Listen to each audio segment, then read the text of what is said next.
আজকের রেসিপি পটল।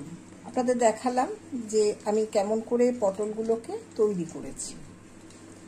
পটলগুলো যেমন করে খোসাটা ছাড়িয়ে নেয় সেভাবে ছাড়িয়ে নিয়ে আমি মধ্যেকার যে বীজটা থাকে সেটা বার করে নিয়েছি। সেই বার করে নিয়ে মুসুর ডাল ভিজিয়ে রেখেছিলাম, মুসুর ডালটা ভালো করে বেটেছি।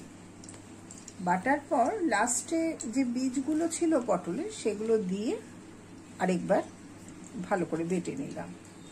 এবার পরিমাণ মতো নুন, মিষ্টি, পেঁয়াজ কুচি, কাঁচা লঙ্কা কুচি এই দিলাম, দিয়ে ভালো করে ওটা ঘুরিয়ে এবার পটলের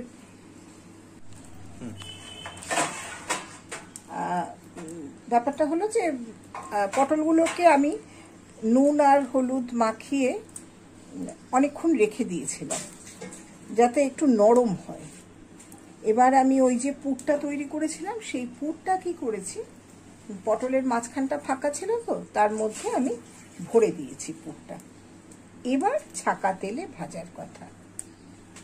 জানেন, এটা করতে গিয়ে আমার বনফুল সাধারণত আমরা মোটামুটি জানি যে বনফুল গল্পই লেখেন, কিন্তু বনফুলের খুব ভালো কবিতার বই আছে, পুরোটাই হাস্য রসাত্মক। যাই হোক, সেখানে একটা কবিতা আছে যে বাংলাদেশে মরাই ভালো, পারো যদি পটল তোলো। তা আমরা পটলের সাথে মৃত্যুকে একেবারে ওতপ্রোতভাবে করে নিয়েছিলাম। আমি দেখুন এবার ওই বেশি পটল দিলাম না, কারণ ওই ডালের পুরটা আছে তো বাই চান্স বেরিয়ে গেলে। তা এবারে ওই একটা দিক ভাজা হোক, মানে ডালটা ভালো করে ভাজা হোক, তারপরে আমি এই পিঠটা ভাজবো। এই ভাজাটা দিয়ে এই যে তারপরে গরম তেলটা থাকে না, এর সাথে একটু শুকনো লঙ্কা ভেজে নিয়ে গরম ভাতে ভীষণ উপকারী। দেখুন আমার একটা পোর্শন ভাজা হয়ে গেল। এবার আমি ফিরিয়ে দিলাম, ফিরিয়ে দিয়েও আরেকটা পিঠ যাতে সুন্দরভাবে ভাজা হয়। আরেকটা পটলও দিলাম, দেখুন কিভাবে দিলাম। জাস্ট আমাকে করতে হবে কি, খুব আলতো, মানে কোনো যুদ্ধ চলবে না, রান্না মানে তাকে ভালোবেসে করো। এই আলতোভাবে তুলে দিয়ে দিচ্ছি। প্রথমের পটলগুলো সম্ভবত না এখনো হয়নি, নিচের পোর্শন ভাজবে, ভালো করে আরও ভাজা হবে। ভাজাটা হতে থাক। মোটামুটি আপনাদের যেটা বললাম, এরপরে আমি এর মধ্যে একটু শুকনো লঙ্কা ভেজে নেব। তারপর সেই তেল দিয়ে ভাত খেতে, গরম ভাতে অত্যন্ত উপাদেয়। যদিও আমাদের এখন দৈনন্দিন যা জীবনযাত্রা, তাতে তেলটা ক্রমশ বন্ধ হচ্ছে, মানে অত্যাধিক তেল। মানুষের আর এখন সময় নেই তেল দেওয়া, তাই না?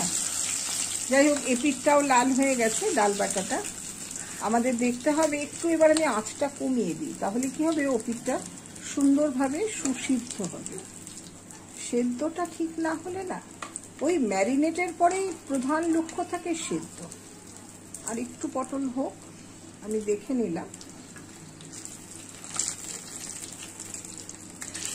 এই পারো যদি পটল তোলো, বাংলাদেশে মরাই ভালো, এই লেখাটা আমার অসম্ভব পছন্দ।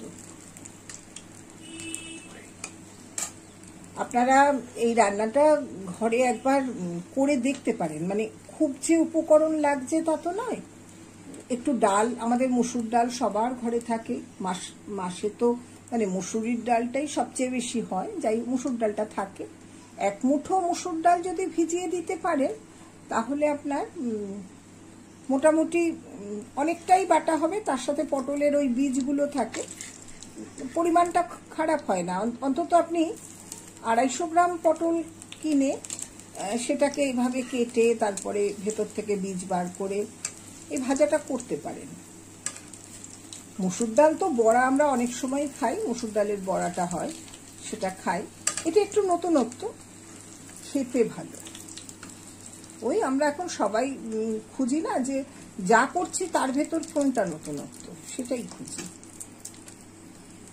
এটার নাম কি দেওয়া যায় আপনারা বলুন না, আমি না এর কোনো নাম ভাবতে পারিনি। আপনারা বলতে পারবেন এটা একটা কি নাম দেওয়া যায়, ডাল মাখানো পটল, অথবা ডালিয়া সুন্দরী। না, ডালিয়া তো একটা অন্য খাবার, ডালিয়া দেওয়া যায় না। যাই হোক, মুসুর ডাল আর পটলের ভালোবাসা এরকম একটা হয়, দীর্ঘ হয়ে যায় নামটা। যাই হোক, এর নামকরণ একটা দরকার। এত সুন্দর একটা আইটেম বা পদ, তার একটা সুন্দর নাম হলে হয় কি, অনেক সময় গাল ভরার নাম থাকলে না খাবার সময় এনার্জিটাও বেড়ে যায়। আর এই তো যেমন শাহি পটল কি শাহি এটা ওটা থাকে না, গাল ভরা নামটা খুব দরকার। এর নাম নেই, অথচ নাম নেই না, নাম নিশ্চয়ই আছে। এটা ঠাকুরবাড়ির রান্না কিনা আমি জানি না, প্রজ্ঞা সুন্দরী দেবীর থেকে পড়েছিলাম, কিন্তু তখন আমিষের খুব একটা প্রচলন ছিল, মানে মুসুর ডালটাকে তো আমরা আমিষ ধরি, সেক্ষেত্রে এটা মুগ ডাল দিয়েছিল কিনা আমি ঠিক জানি না, হতে পারে, কারণ এই ধরনের রেসিপিগুলো এখন হারিয়ে গেছে, এই রেসিপিগুলো খুব একটা আমরা পাই না। আমি বাদবাকি পটলগুলোকে এবার দিয়ে দেবো, ওরা হোক ওদের মতন করে, ওকে বাদবাকিগুলোকে আমি দিয়ে রাখলাম। এই যে ছ্যাঁচ ছ্যাঁচ শব্দ হওয়া মানে জিনিসটা হয়ে এসছে, মানে এদিকটা এই চারটে পটল সম্ভবত হওয়ার মুখে। আলতো হাতে ফিরিয়ে দেওয়া। যে কোনো মানুষের সাথেও যদি আলতো ব্যবহার করেন, মানে দ্বিধা দ্বন্দ্ব ঝগড়ায় না গিয়ে সে সহজে মেনে নেয়, তেমনি রান্নার ক্ষেত্রেও যত আপনি আলতো হাতে সব কাজ করবেন, তত ওরা আপনার বশ্যতা স্বীকার করে নেবে, মানে আপনার সঙ্গে অন্তত রূঢ় ব্যবহারটা করবে না, এটা আমি শিওর।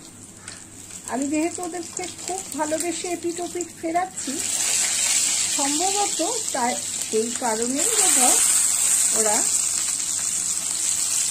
মানে নারাজ নয় ফিরতে, যে আমি ফিরবো না।